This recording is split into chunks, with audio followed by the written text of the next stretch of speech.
안녕하세요. 조청현입니다. 6월 9일 목요일 스토리가 있는 유럽 역사문학 여행 시작하도록 하겠습니다. 오늘은요. 종강 이제 14주차 종강이기 때문에 어떤 주제를 할까 좀 고민을 하다가요. 이 고대 로마의 도로망 그리고 이 호국 영웅 거위 그리고 인간 스파르타쿠스 이렇게 세 가지 주제를 묶어서 여러분께 수업을 해드리려고 합니다. 여러분들이 좀 생경하게 느끼셨을지도 모르겠어요. 호국 영웅 거위. 어떻게 거위가 영웅이 되지? 영웅이라고 하면 장군 이름이거나 아니면 뭐 유명한 행정가 이름이거나 뭐 이렇게 돼야지 되는 거 아닌가 라는 생각이 들 수도 있을 것 같습니다. 거기에는 그만한 이유가 있는데요. 그 이유를 한번 살펴보도록 하고, 인간 스파르타쿠스 그러면 원래 스파르타쿠스는 인간 아니었나요? 라고 생각하실 수도 있을 것 같아요. 원래 인간이었다가 패전을 하면서 노예로 전락을 하고, 이 노예라는 것은 말할 자유가 없죠. 그렇기 때문에 사실상 인간 취급을 받지 못해요. 사실상 가축과 거의 비슷한 취급을 받는다고 생각을 하시면 됩니다. 이 가축과 같았던 스파르타쿠스가 인간이 되기 위해서 자유롭게 말을 하기 위해서 그야말로 이 투쟁을 하게 되죠. 그것이 바로 노예 반란이라고 개인적으로 생각을 하기 때문에 인간 스파르타쿠스라는 이름을 한번 지어봤어요.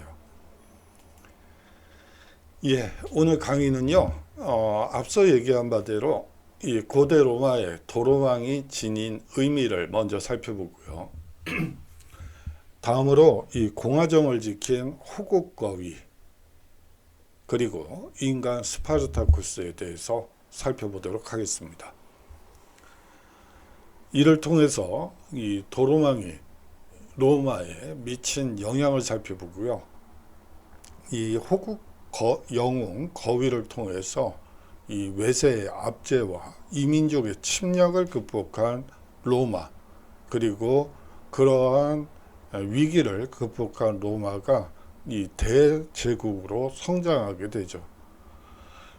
고대 로마는 뭐 어느 날 갑자기 하늘에서 뚝 떨어진 것이 아니라 이러한 위기를 하나하나 극복하는 과정에서 이제 위기가 다시 닥치는 것을 미연에 방지하기 위한 여러 노력을 하는 과정에서 이제 대제국을 건설하게 되죠.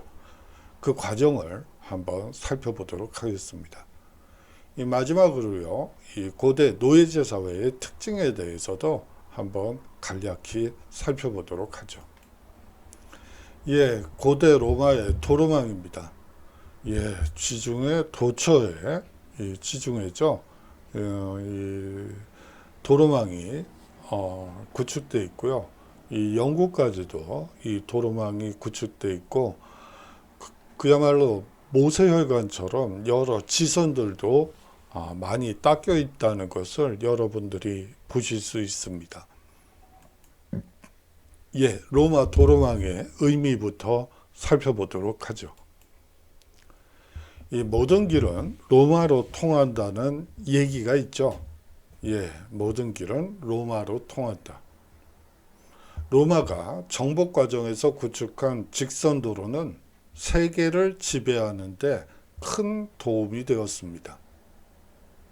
먼저 이를 통해 놀라운 이 육상 운송 시스템이 구축되고요. 고대 세계를 하나로 통합하는 데 기여했기 때문이죠. 이 고대 로마인들은 실용적 분야인 건축에 관해서는 타의 추종을 불허한다고 볼 수가 있습니다. 로마 제국 전역에 다리, 운하, 돌로 포장된 도로 등 그야말로 수많은 걸작을 남긴 곳이죠. 특히 이 광범위하게 펼쳐진 도로망을 자랑하고 있습니다. 이 광범위한 도로망을 통해 제국의 안정성과 확장을 위한 이 기관시설로 자리매김되죠. 만약 이 도로망이 구축되지 않았다면 이 제국의 안정성과 확장도 불가능하지 않았을까 싶습니다. 총 연장 길이만도요, 이 12만 킬로미터에 이를 정도로 그야말로 광범위한 도로망이라고 말해도 과언이 아닙니다. 제국 전역에서 군대, 사람, 물품의 자유로운 이동을 가능하게 했죠. 그뿐만이 아닙니다. 이 도로망이 구축됨으로써 문화, 인종 및 제도를 하나로 만드는 이 거대한 용광로가 만들어졌다고 볼 수도 있겠죠. 결과적으로 군대의 신속한 진군, 그리고 식량과 군수장비를 보급하는 마차의 이용, 이뿐만이 아니라 사실상 무역과 문화 교류를 촉진한 것도 이 광범위한 도로망에 있다고 볼 수가 있겠죠. 도로는 로마가 최강 국가로서의 위용과 정치 지도자의 권위를 보여줄 수 있는 수단이기도 합니다. 이 많은 도로가 개선문으로 시작해서 끝났고요. 이 도로의 이름도 도로 건설 자금을 지원한 행정관의 이름을 따서 명명되는 경우가 많았습니다. 어떤 정치 지도자가 자신의 권위를 드러내기 위해서 이 도로 굴착 작업에 이 건설 자금을 지원을 하고요. 결국 그 행정관의 이름이 결국은 도로명으로 명명되는 경우가 대부분입니다. 로마의 도로망은 영국에서 시리아에 이르기까지 제국 전역에 점차 퍼져나갔고요. 어느 날 갑자기 뚝딱 만든 것이 아니라 이 영역이 확대되는 과정에 따라서 이 도로가 이 실핏줄처럼 연결됐다고 보는 게 맞겠죠. 일부 도로는 로마 주변의 도로만큼 유명하고 잘 관리 운영되었습니다.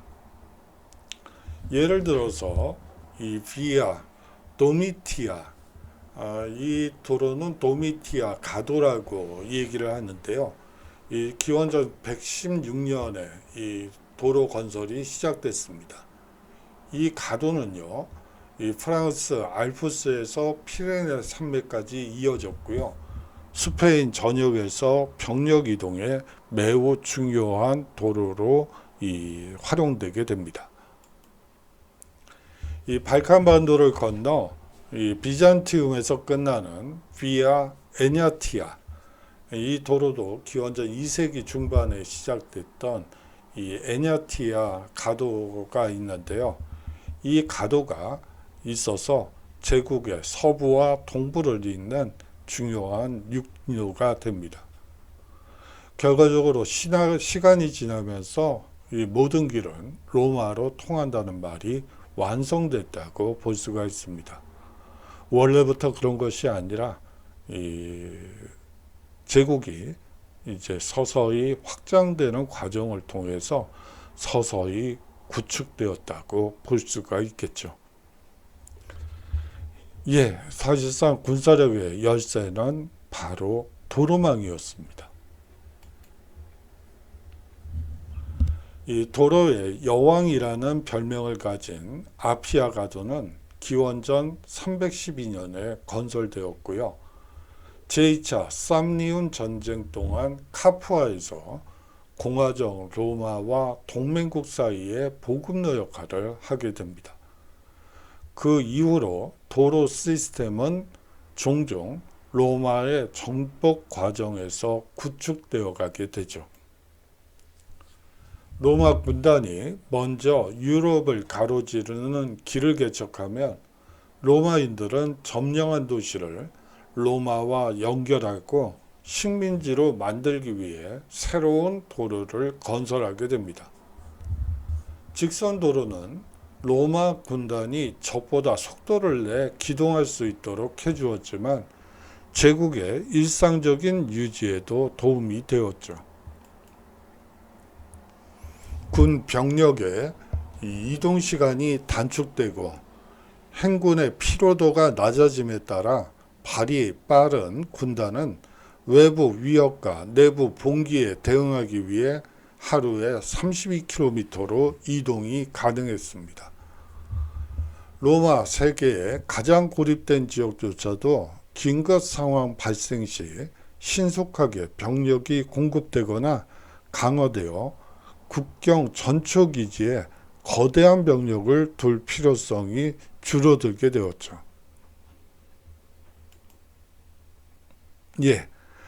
이제 도로가 어떻게 만들어지는지 한번 살펴보도록 하죠.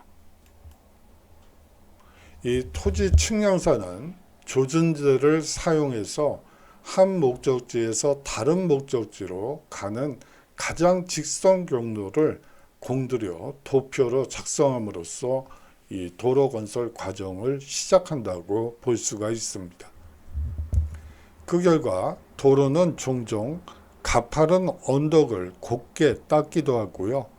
이 강을 만나면 다리를 건설하고 산을 통과할 경우 직선 도로를 뚫기 위해 터널을 뚫기도 했습니다.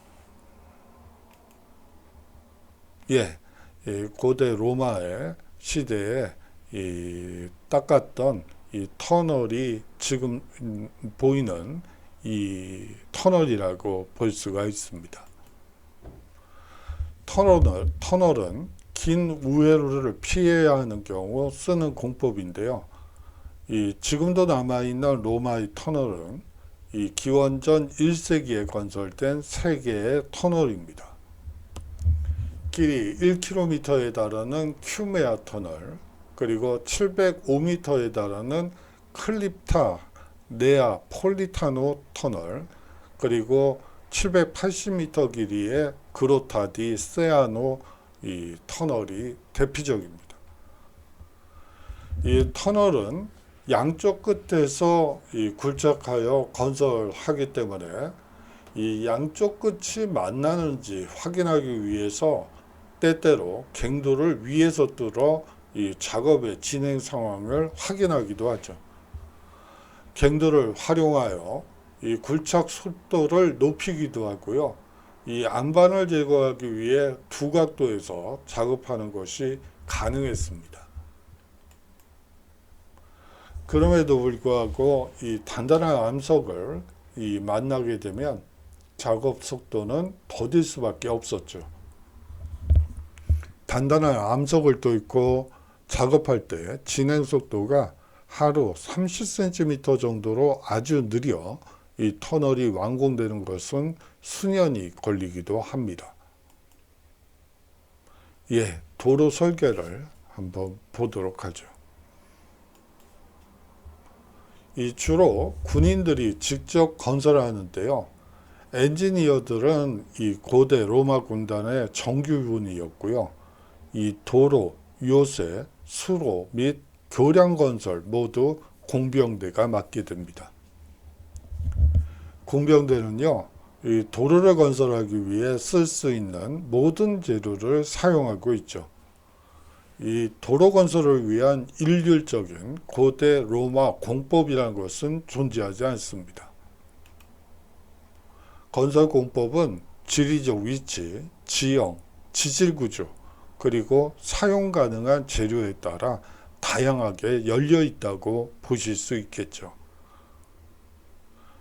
하지만 일반적인 이 도로 건설 매뉴얼은 존재했습니다. 이 도로의 평균 너비는 이 5.5m에서 6m 사이에서 결정이 되고요.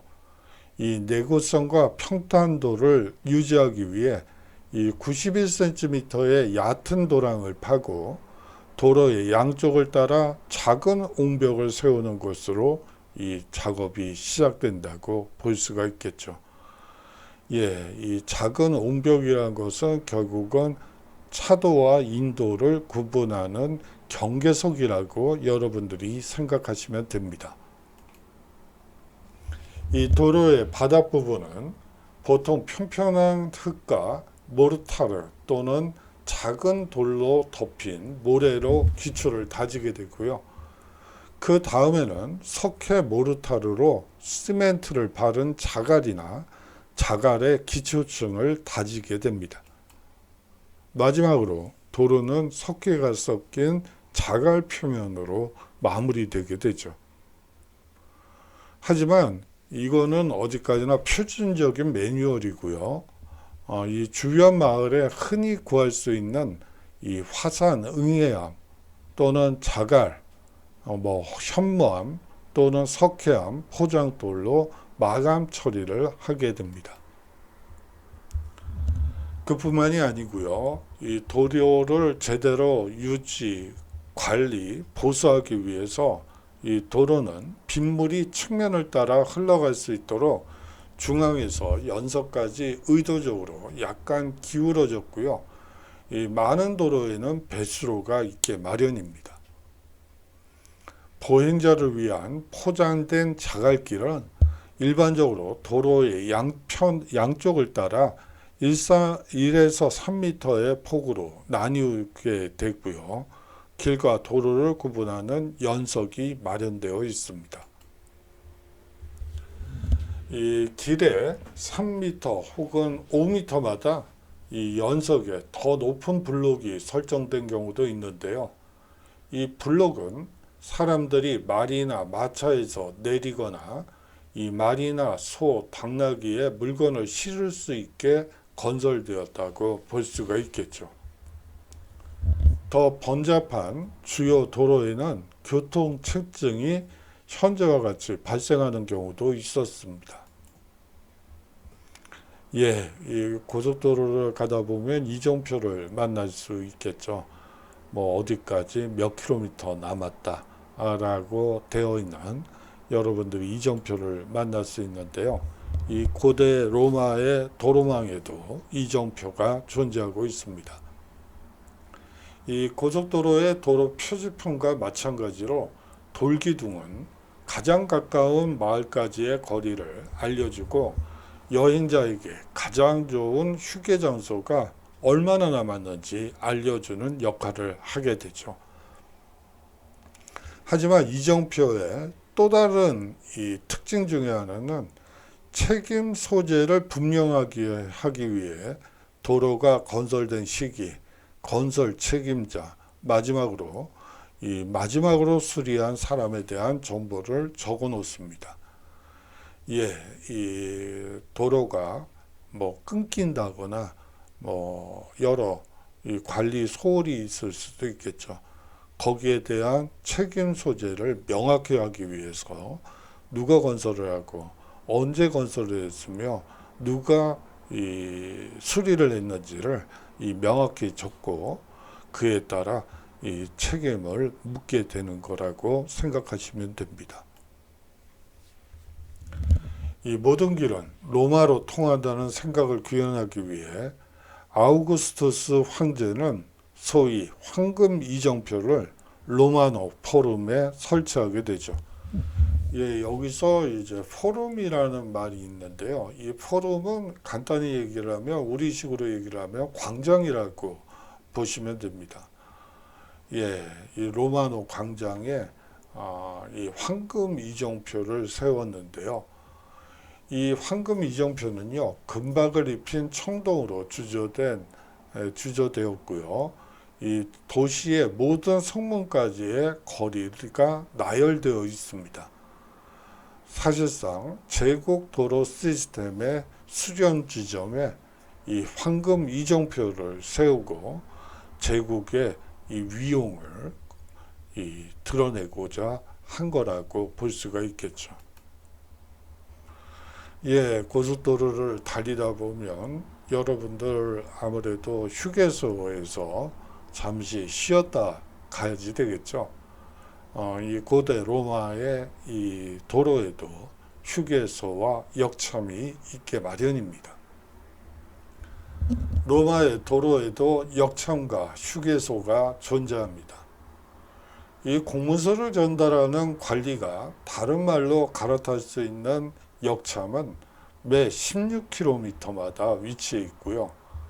이 역참을 통해 제국 전역에 엄청난 속도로 통신이 전파된다고 볼 수가 있습니다.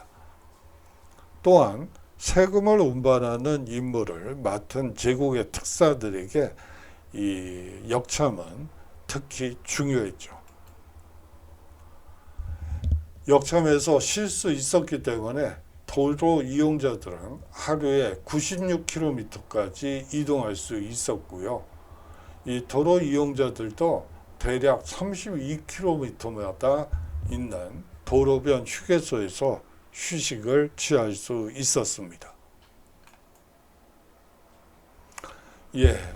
현대 도로와 마찬가지로, 고속도로와 마찬가지로 이 도로 관리 역시 중요하고요. 또 이 도로 순찰도 아주 잘 관리, 운영됐다고 볼 수가 있습니다. 도둑과 노상 강도를 막기 위해 도로에는 도로 순찰대로 알려진 로마 제국 군대의 특별 파견대가 순찰을 돌게 됩니다. 교통량은 많지만 외딴 지역에 경찰 소소와 망루를 배치해서 도둑이나 노상 강도에 취약한 여행자를 안내하고 그들의 출현 가능성을 알리는 역할도 하게 되죠. 그뿐만이 아닙니다. 이 도망 노예를 감시하고요. 이 통행료 징수원으로도 활동하게 됩니다. 이 도로망 중에 일부는, 대부분은 아닙니다만 일부는 이 통행료를 징수하는 경우도 있습니다. 이런 경우에 이 도로 순찰대가 이 통행료 징수 업무를 맡게 되죠. 아울러서요, 이 도망류를 감시하고 체포하는 역할도 하게 됩니다. 예전 그 드라마 중에 이 추노라는 작품이 있었어요. 이 도망노비를 찾아라, 그런 이 추노라는 이 작품이 있었는데 여러분들이 너무 길어서 좀 보시기는 어렵겠지만 여하튼 이 도망 노예를 감시하고 그들을 이제 체포하는 그런 역할을 맡는다고 볼 수가 있습니다. 이 로마의 도로도 항상 무료는 아니었습니다. 이 군데라에도 다리, 산길 또는 지방 경계를 넘어설 때마다 이 물품에 수수료나 세금을 부과당하기도 하죠. 이 고대 로마의 도로망이 얼마나 잘 구축되었는지 현재도 사용 중인 도로가 있죠. 로마의 2000년 된 도로는 내구성 면에서 현대 아스팔트 도로를 능가하고 있습니다. 이 많은 로마 도로는 최근까지도 주요 도로로 활용되고 있죠. 예를 들어 플라미니아 이 가도와 영국의 포스웨이를 포함한 일부 도로와 교량, 터널, 수도교는 현재도 이용 중입니다.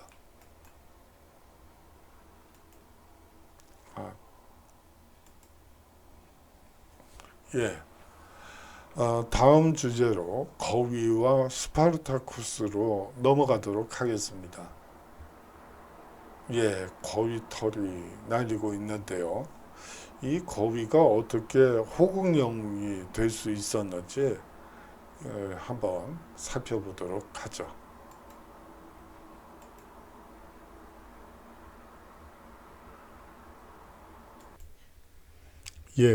이 호국 영웅 거위를 상징화한 이 거위 총동 동상이 있어서 한번 가지고 와봤어요. 도대체 이 거위란 이 생명체가 어떻게 고대 로마를 지켰다는 얘기인지 한번 들어보도록 하죠. 우리가 로마에 대해서 생각을 할 때 이 강력한 제국을 건설한 로마만 기억하는 경우가 많습니다. 하지만요, 이 건국 초기의 로마는 그야말로 한심한 국가였다고 볼 수가 있죠. 이 잦은 외침을 당하고 또 생존을 위한 투쟁식이었다고 볼 수가 있습니다. 이 카피톨리노 이 기러기 이야기는 그러한 생존을 위한 투쟁을 잘 보여주는 사례라고 볼 수가 있겠죠. 예, 여러분들 이 고대 로마라는 것은 에트루리아의 식민지로부터 시작을 하게 됩니다. 예, 에트루리아라는 국가가 잠시만요. 지도를 보면서 설명드리는 게 맞겠네요. 이 에트루리아는 한 이 정도 되고요. 이 로마는 이 정도에 위치한다고 보시면 돼요. 이 에트루리아의 식민 도시로서 성장한 것이 사실상 이 로마라고 볼 수가 있죠. 이제 에트루리아로부터의 독립을 위한 몸부림이 있게 되고요. 그 과정에서 귀족들이 이 에트루리아를 쫓아내고 이 독립을 이루는데 큰 힘을 보태게 됩니다. 여러분들이 이 고대 로마를 보면서 저기 원로원이라는 데가 왜 저렇게 세지? 라는 생각이 드실 것 같아요. 바로 이 고대 로마가 과거 에트루리아의 식민지였을 시절에 이 그들을 내쫓고 이 독립을 쟁취하는데 이 원로원 그 시절 이 귀족들의 힘이 막강했기 때문에 결국 원로원이 이 제국 말기까지도 큰 영향력을 미치게 되는 어떻게 보면 독립운동 세력이라고 볼 수가 있겠죠.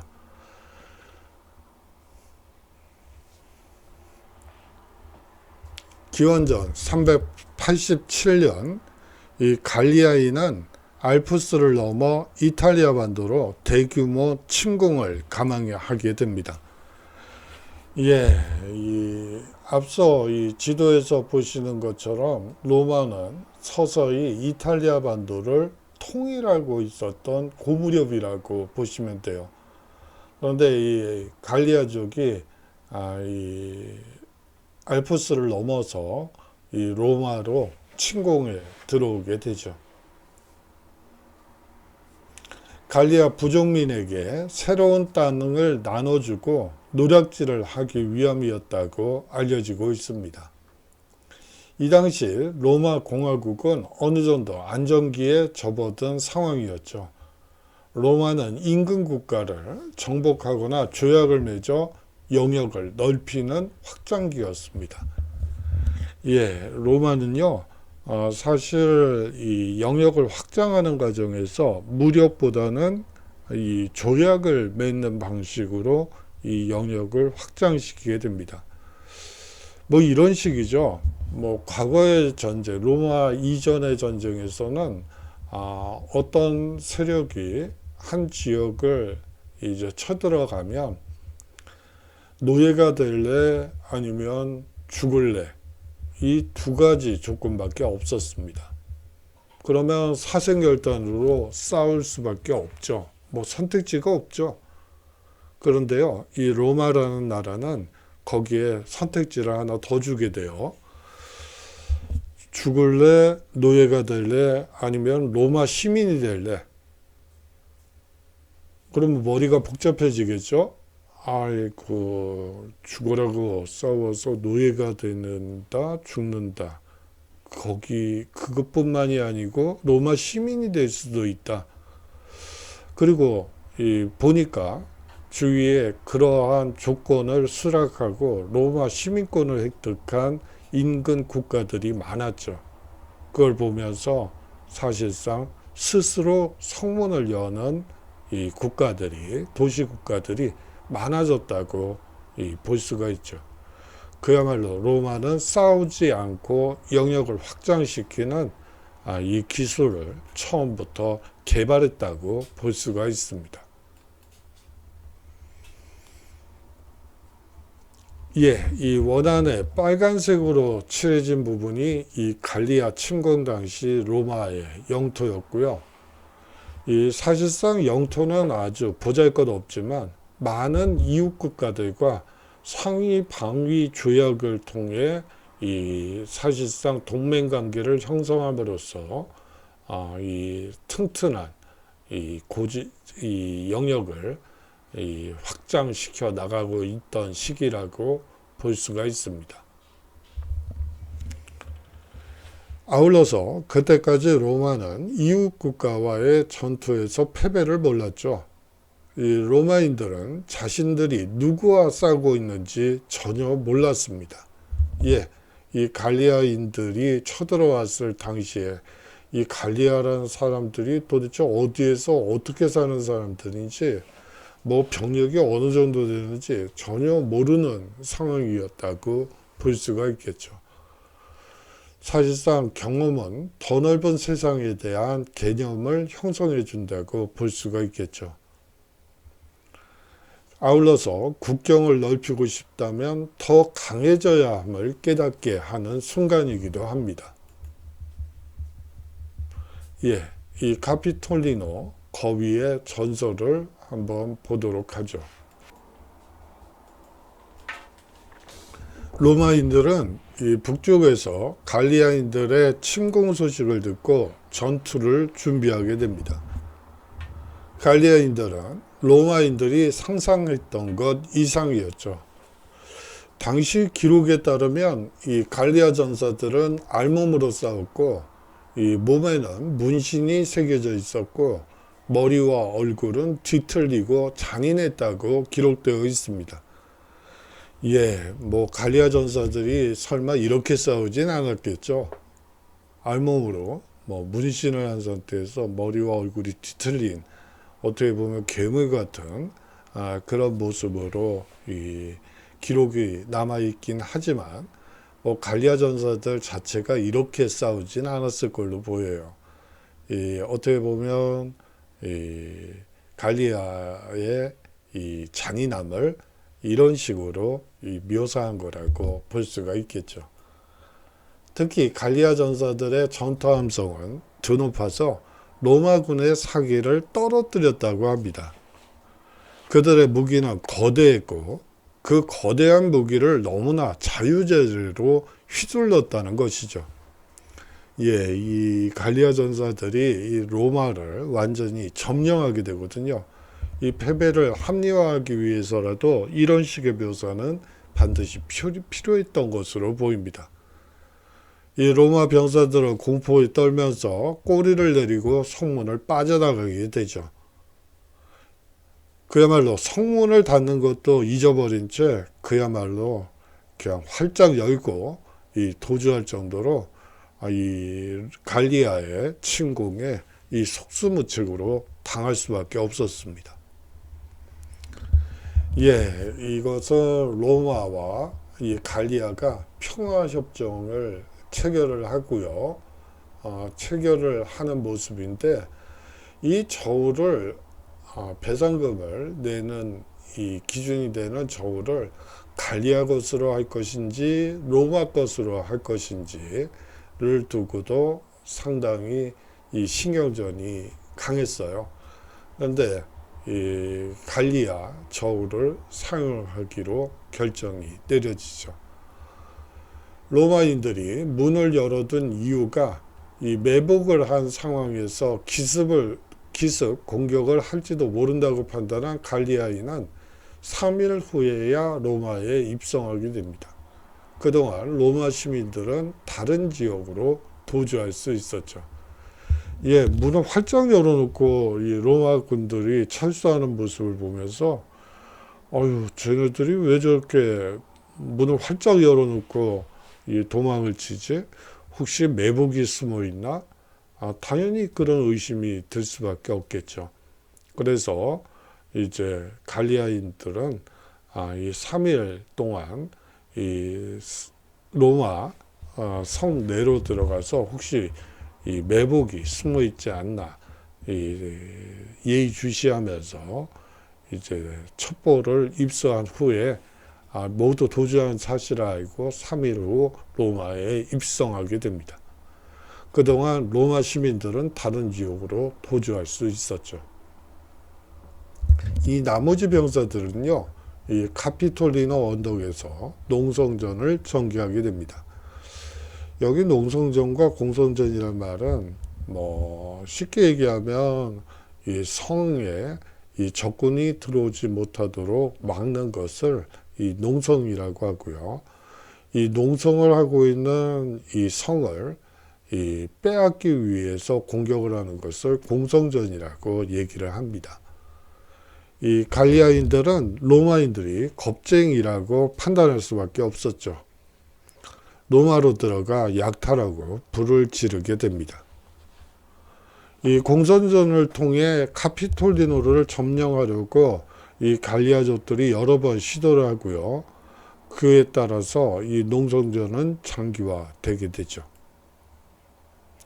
예, 공화정을 지킨 거위를 한번 보도록 하죠. 이 로마군이 이 계속되는 이 갈리아인들의 이 공성전에 지쳐 잠들고, 심지어 개들도 얼마나 고단했는지 깊은 잠에 취해 있던 순간, 이 갈리아인들은 미끄러지지 않는 손장갑을 끼고 언덕을 기어 올랐다고 합니다. 침략자들이 언덕을 오르는 소리를 듣고, 예, 앞서 얘기한 바대로 로마군이나 군경들은 모두 지쳐서 이 잠을 자고 있었죠.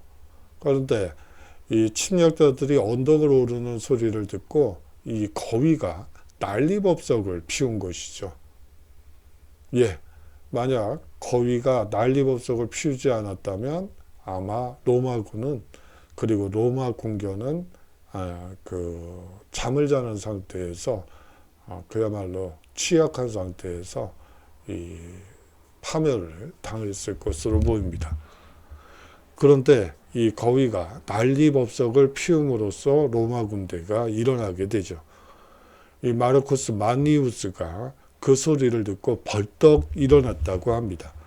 예, 이 마르쿠스 마니우스는요, 사실상 군 사령관이라고 볼 수가 있습니다. 칼을 집어들고 그의 부하들을 부르며 성의 난간으로 달려가 갈리아인의 기습 공격을 막아냈고요. 이후에도 포위 공격은 몇 주 동안 계속되었죠. 이 갈리아인은 계속된 전투에 지쳐 로마와 이 강화 조약을 맺기로 결심하게 됩니다. 로마인들은 막대한 전쟁 배상금을 물고 평화를 살 수 있었죠. 로마는 이러한 시련을 견디고 위대한 제국이 된 것이라고 볼 수가 있습니다. 예, 어떤 위대한 제국이라 하더라도 처음부터 대제국은 아니었죠. 다 이러한 위기를 극복하는 과정에서 이 대제국으로 성장할 수 있는 이 발판을 마련하게 된다고 여러분들이 생각하시면 됩니다. 여러분들 이제 지금 나한테 위기가 닥쳤어 이렇게 생각하시는 분들도 있을 것 같아요. 그런데요, 그 순간 나한테 이 큰 사람이 되라고 이런 시련을 주는 거구나 라고 생각하시고 열심히 여러분들이 생각하시는 그 목표를 향해서 한 걸음 한 걸음 나아가다 보면 여러분들은 아마 자신도 모르는 사이에 큰 사람이 되고 있다는 것을 스스로 느끼게 되지 않을까 싶어서 이런 주제로 한번 강의를 해봤습니다. 예, 이 영웅 거위로 이제 숭배를 받게 되죠. 이 로마시에서 이루어지는 모든 이 축제나 그런 곳에 항상 이 청동 거위 혹은 살아있는 거위들이 이 축제, 이 거리 행진에 항상 선두에 서게 됩니다. 거기에는 바로 이 카피톨리노 언덕에서 이 로마를 구했던 이 거위를 기념하기 위한 것이라고 생각하시면 되겠죠. 이 준호 신전과 로마 공화정을 지킨 신성한 거인은 이제 영물이 됩니다. 매년 축제 때마다 로마시를 지킨 공로를 인정받아 축제 행렬의 맨 앞에 자리하는 영예를 얻게 되죠.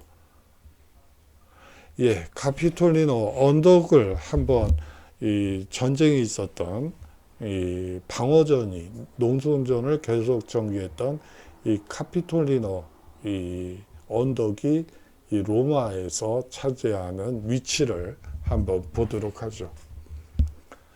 로마는 7개의 언덕 위에 세워진 자그마한 도시국가였어요. 이 카피톨리노 언덕은 로마의 부유층의 거주 공간이자 이 사원과 원로원 회의실과 같은 공공 건물이 많이 있는 곳이죠. 이곳이 마지노선이 된 것은 당연한 일입니다. 갈리아의 이 포위 공격으로 일반 시민들은 모든 것을 잃었죠.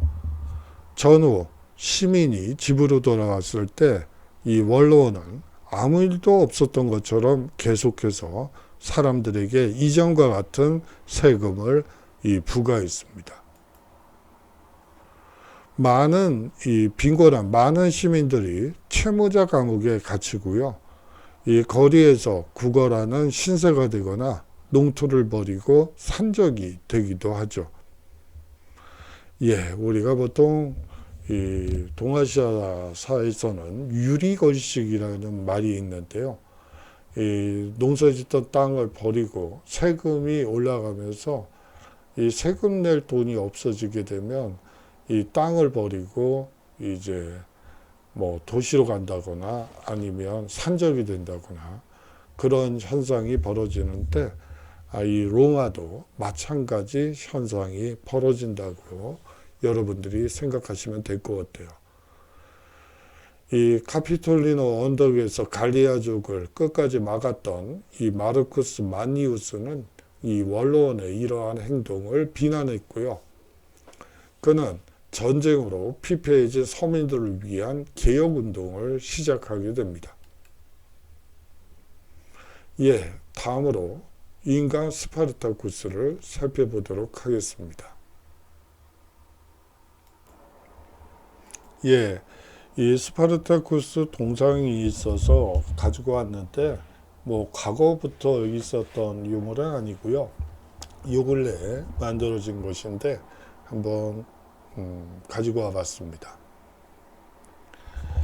이 검투사가 선호하는 짧은 검을 뜻하는 라틴어 이 글라디우스에서 이름을 따 이 검투사를 글래디에이터라 부르게 되죠.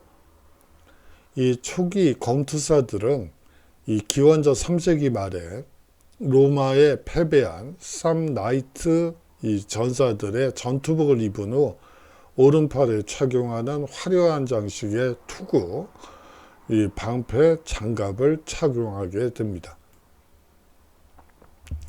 기원전 264년 제1차 포에니 전쟁 동안 희생된 전몰 용사를 위한 장례식을 기념하기 위해 처음 검투사 게임이 등장하게 되고요. 기원전 174년에는 74명의 이 검투사가 로마인을 위한 특별 장례식의 일환으로 3일 동안 검투를 벌이기도 합니다. 기원전 74년에는요. 게임 형식의 최초의 검투사 경기가 열리게 되고요. 이것은 큰 흥행에 성공해서 계속 열리게 되죠. 피를 보는 스포츠에 대한 로마인의 수요가 커진 것을 볼 수 있고요. 이 전복 전쟁에서 포로로 잡힌 이 수천 명의 노예들이 검투사 게임을 준비하기 위해 특별히 건설된 훈련센터 또는 학교로 끌려가게 됩니다.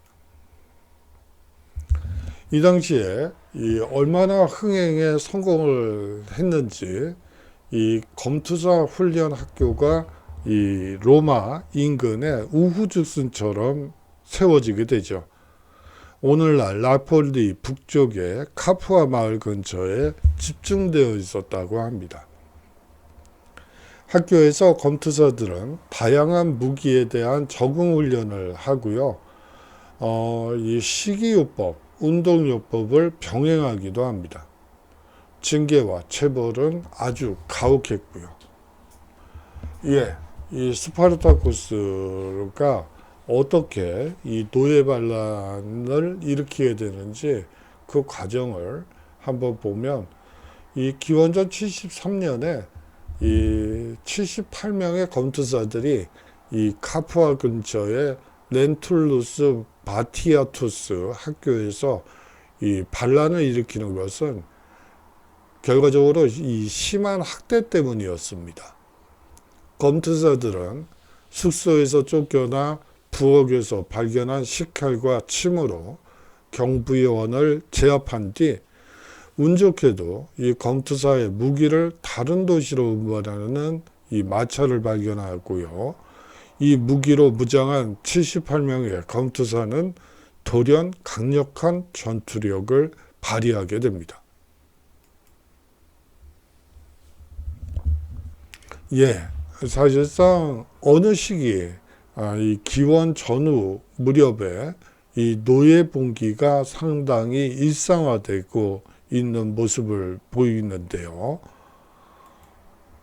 기원전 135년에 제1차 노예전쟁이 발발하게 됩니다. 시칠리아 섬에서 일어난 노예 반란이고요. 2년 후 이 노예 반란이 노예전쟁이 계속되다가 이 로마에서 지원군을 파견했지만 계속 패배해서 2년이 지난 후에야 로마 군대가 파병되어 이 시칠리아 노예 반군을 간신히 제압하게 되죠. 7만 명 이상의 노예가 무기를 들고 효과적으로 전투를 벌여 이 시칠리아 군대를 무찌르었기 때문에 2년 후에야 진압될 수 있었던 것입니다. 기원전 104년 제2차 노예전쟁이 발발하게 되는데요. 4만 명의 노예가 시칠리아를 휩쓰게 되죠. 4년간의 피비린내 나는 전투 끝에 집정관 마니우스 아킬리우스가 직접 나서 간신히 진압에 성공하게 됩니다. 이 2차 노예전쟁에서 살아남은 노예들은요, 체포되어 경기장에서 야수와 싸우기 위해 로마로 압송됐고요. 제1, 2차 노예 전쟁은 멀리 떨어진 시칠리아에서 일어난 일이었기 때문에 사실상 이 로마 입장에서는 강 건너 불구경하던 것이라고 볼 수가 있습니다. 하지만 이 제3차 노예 전쟁은 그야말로 고대 로마의 심장부인 바로 이 로마에서 일어나게 되죠. 이 로마의 인구 구성상 노예가 차지하는 비중이 상당히 높았죠.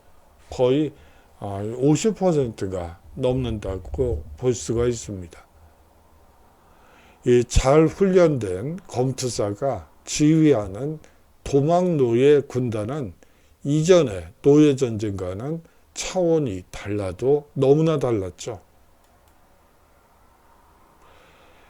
예, 이 스파르타쿠스는 트라키아 출신 노예 검투사입니다.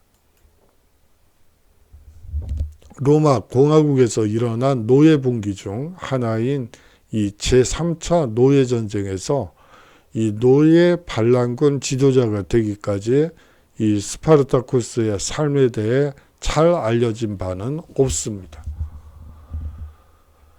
로마군에 복무했던 것은 사실인 거고요. 이 탈영장교 출신 노예로 알려져 있습니다. 로마군에서 산적 토벌을 지휘했다는 이야기도 있고요. 여하튼 체포되어 노예로 팔린 것은 확실합니다. 기원전 73년 이 77명의 다른 검투사들과 함께 캄프아의 이 검투사 훈련학교에서 탈출하게 됩니다. 다른 도망 노예들이 곧 합류하게 되고요. 베수비오 산에서 검투사들은 다른 도망 노예들에게 기초 전투 기술 훈련을 시키게 되죠. 이제 검투사 출신으로 있었던 77명의 도망 노예들이 이제 다른 도망 노예들이 합류하면서 그들에게 기초 전투 기술 훈련을 시킴으로써 이 막강한 전투력을 발휘할 수 있게 되는 것이죠. 스파르타쿠스는 검투사의 반란을 주도한 것으로 여겨집니다. 이 스파르타쿠스뿐만이 아니고 이 갈리아인 2명, 예를 들어 크리숙스, 오에나무스, 이 세 사람, 스파르타쿠스, 크리숙스, 오에나무스, 이 세 사람이 노예군 총사령관이었다고 볼 수가 있습니다. 처음에 로마는 노예 반란군을 심각하게 보지 않아 주력 군단을 보내지 않았고요. 이 도망 노예 군단은 처음 막다뜨린 지방군 3개 부대를 순차적으로 격파하게 됩니다. 이 와중에서 더 많은 도망 노예가 합류해서 최고조에 이르렀을 때 노예 반란군의 숫자만 9만에서 12만 명으로 추정되고 있죠. 스파르타쿠스는 노예 반란군과 로마군 사이에 일정 거리를 유지한 채 자유를 찾아 처음엔 알프스를 넘을 것을 제안하게 됩니다. 이 공동사령관 3명이라고 했죠. 이 공동사령관 중 1명이었던 크리숙스는 이 로마를 멸망시켜야 한다고 주장하게 되죠. 크리숙스는 주장이 안 받아들여지자 이 노예 반란군에서 이탈해서 3만 병력을 인솔해서 인근 도시를 습격하게 되고요. 곧 패배하고 피살되게 됩니다. 이 크리숙스는 점령한 도시에서 이 로마군들을 생포하게 되면 그야말로 본인이 당했던 것과 똑같은 이 형벌을 내렸죠. 서로 죽이게 하는 이 검투사 경기를 하게 하고요. 또 노략질을 하고 그랬던 어떻게 보면 자신이 당했던 그대로 이 로마인들에게 되돌려 주자고 주장하고 이 스파르타쿠스 이 부대에서 이탈해서 이 로마를 응징하려고 했지만 곧 패배하고 피살당하게 됩니다. 스파르타쿠스는 로마와의 3번의 교전을 모두 승리로 이끌고요. 이 알프스를 가다가 넘지는 않고 대신 남쪽으로 향해서 이 로마를 공포에 빠뜨리게 되죠. 정확한 이유는 알려지지 않고 있습니다. 그만은 소위 말해서 9만에 이르는 대병력을 알프스를 넘는다는 것도 그렇게 녹록하지는 않을 것 같아요. 그 많은 병력을 한꺼번에 옮기는 방법 중에 하나는 이 배편으로 움직이는 게 훨씬 더 효과적이겠죠. 오히려 그런 이유 때문이 아닌가라는 생각도 듭니다. 이 노예 반란군을 상대하기 위해 이 사령관 마르쿠스 크라수스가 인솔하에 이 로마의 정예병을 파견하게 되죠. 오랜 추격과 수차례 교전이 있었고요. 이 노예 반란군은 이탈리아 남부의 실러강 상류에서 패전하게 됩니다. 스파르타쿠스는 살해되었지만 그의 시체는 발견되지 않았죠. 그렇기 때문에 스파르타쿠스가 살아있다는 또 여러 전설들이 만들어지는 배경이 그의 시체가 발견되지 않았기 때문입니다. 살아남은 약 6천 명의 노예들이 십자가에 못 박혀 죽임을 당하게 되죠. 예, 이 스파르타쿠스의 상징성에 대해서 좀 살펴볼 필요가 있을 것 같습니다. 이 영화나 책을 보면요, 이 스파르타쿠스가 억압적인 사회의 전복을 꾀하는 이 저항자의 아이콘으로 재현되고 있습니다. 이 노예 반란군을 로마의 손이 닿지 않는 곳으로 인도해 안정과 자유를 얻으려고 노력했는데, 그러한 요소보다는 사회 전복을 꾀하는 저항자의 아이콘으로 그려지고 있죠. 로마 사회를 전복하려는 시도를 하지는 않습니다. 아까 크리수스에서 보이는 것처럼 이 로마를 아예 본인들이 당했던 그대로 되돌려 주려고 했다면 그런 주장이 설득력이 있겠지만, 이 스파르타쿠스는 아무리 봐도 이 노예 반란군을 로마의 손이 닿지 않는 곳으로 인도해서 안정과 자유를, 그리고 노예 해방을 얻으려고 노력한 측면이 훨씬 더 강하다는 얘기죠. 예, 오늘 이거는 과제는 아니고요. 오늘 다룬 세 가지 이야기 중 그런지 자신의 생각을 구체적으로 정리해 보시면 어떨까 하는 생각이 들고, 이거는 과제는 아닙니다.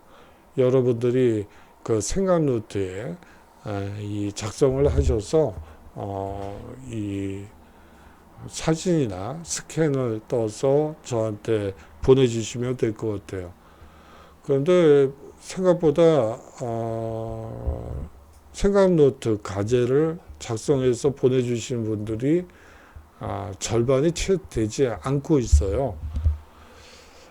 그리고 중간고사 대체 과제도 안 내신 분들이 상당수고요.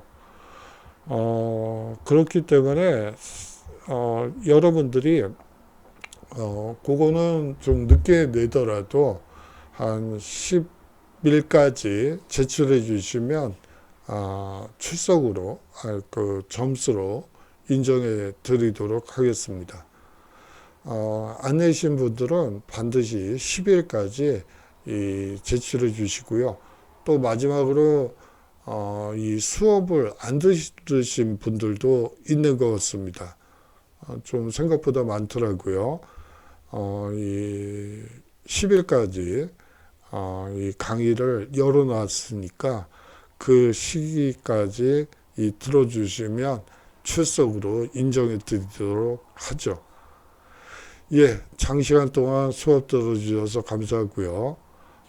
이제 방학이네요. 여러분들 목표를 향해서 한 걸음 한 걸음 나아가는 여름방학이 되셨으면 합니다. 예, 안녕히 계십시오.